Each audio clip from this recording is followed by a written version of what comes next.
Bismillahirrahmanirrahim. Assalamualaikum warahmatullahi wabarakatuh.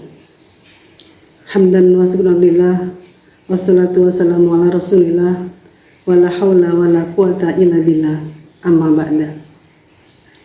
Ibu-ibu Dharma Wanita Kantor Kementerian Agama Kabupaten Pacitan, kaum muslimin pemirsa rahimahullah, bersyukur kepada Allah atas limpahan nikmat, rahmat dan karunia-Nya sehingga kita masih bisa melaksanakan ibadah puasa di bulan suci Ramadan dalam keadaan sehat, dan mudah-mudahan seluruh rangkaian amal ibadah kita diterima oleh Allah Subhanahu wa taala.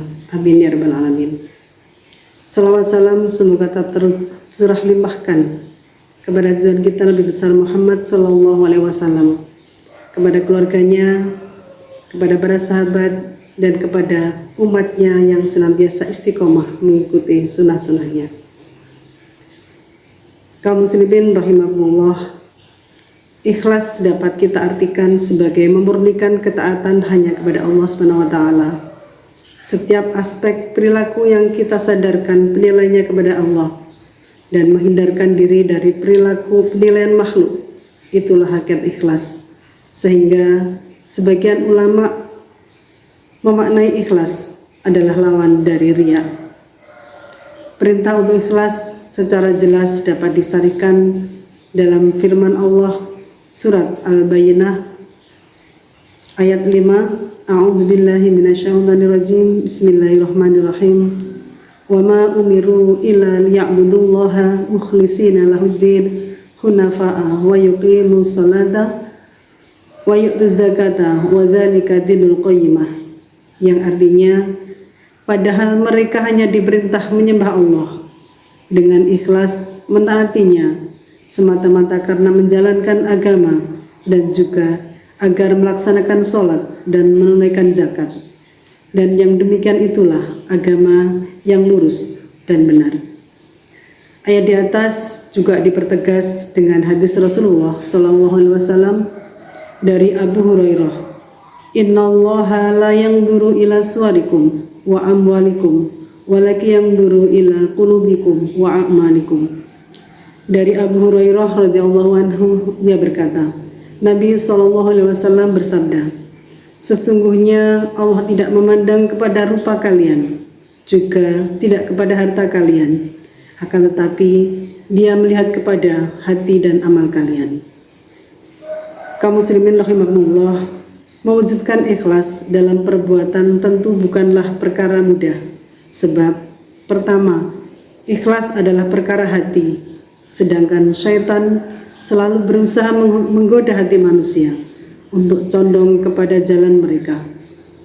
Dikisahkan dalam kitab Madarijus Shalihin, seorang sahabat bernama Suhail pernah ditanya, apakah yang paling berat bagi nafsu manusia? Ia pun menjawab, ikhlas. Sebab nafsu tidak pernah memiliki bagian dari ikhlas. Jadi ketika kita telah menguatkan niat dalam hati untuk ikhlas, maka syaitan pun akan berusaha memperkuat godaan nafsu dalam diri kita. Hal kedua yang menjadi sebab kenapa kita sulit mewujudkan ikhlas adalah bahwa Allah akan membolak-balikkan hati kita sebagai bagian dari ujian yang Ia berikan. Karena itu Rasulullah SAW berdoa, ya muqallibul qulub, tsabit qalbi ala dinik. Ya Rabb yang membolak-balikkan hati, teguhkanlah hatiku pada agamamu. Lalu seorang sahabat berkata, ya Rasulullah, kami beriman kepadamu dan kepada apa yang engkau bawa kepada kami. Beliau SAW bersabda, ya, karena sesungguhnya seluruh hati manusia di antara dua jari tangan Allah, dan Allah membolak-balikkan hati sekendaknya. Hadis riwayat Ahmad dan Tirmidzi. Lantas bagaimanakah cara melakukan ikhlas dalam hati kita? Pertama yang kita lakukan adalah menguatkan niat amal karena Allah. Sebab setiap amal tergantung pada niatnya. Jika niat kita bagus, niat kita baik, maka akan bagus amal kita. Dan sebaliknya, Jika niat kita rusak, maka rusaklah amal kita. Kedua, selalu berlindung kepada Allah dari godaan syaitan. Allah berfirman, A'udzubillahi minasyaitonirrajim, Bismillahirrahmanirrahim. Wa imma yanzaghannaka minasyaitani nazghun fasta'id billah innahu sami'un alim. Dan jika kamu ditimpa suatu godaan setan, maka berlindunglah kepada Allah. Sesungguhnya Allah Maha mendengar lagi Maha mengetahui. Sifat ikhlas akan memberikan dampak positif bagi kita dan orang-orang di sekitar kita.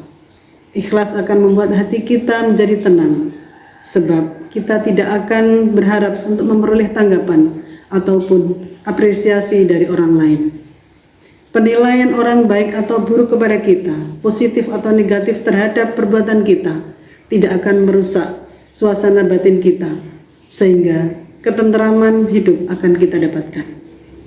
Ikhlas juga akan membawa dampak positif bagi orang-orang di sekitar kita, sebab mereka tidak akan pernah terganggu oleh kepentingan kita berupa target-target duniawiyah yang terkadang harus merenggut atau setidaknya mengurangi hak orang lain untuk mendapatkannya. Jika sifat ikhlas telah menjadi budaya amaliah dari setiap kita, maka insya Allah kedamaian dan ketentraman akan kita peroleh. Kemuliaan hidup baik di dunia maupun di akhirat kelak akan dapat kita raih. Demikian yang dapat kami sampaikan. Kurang lebihnya mohon maaf. Semoga bermanfaat bagi kita semuanya. Billahi taufiq wal hidayah. Wassalamualaikum warahmatullahi wabarakatuh.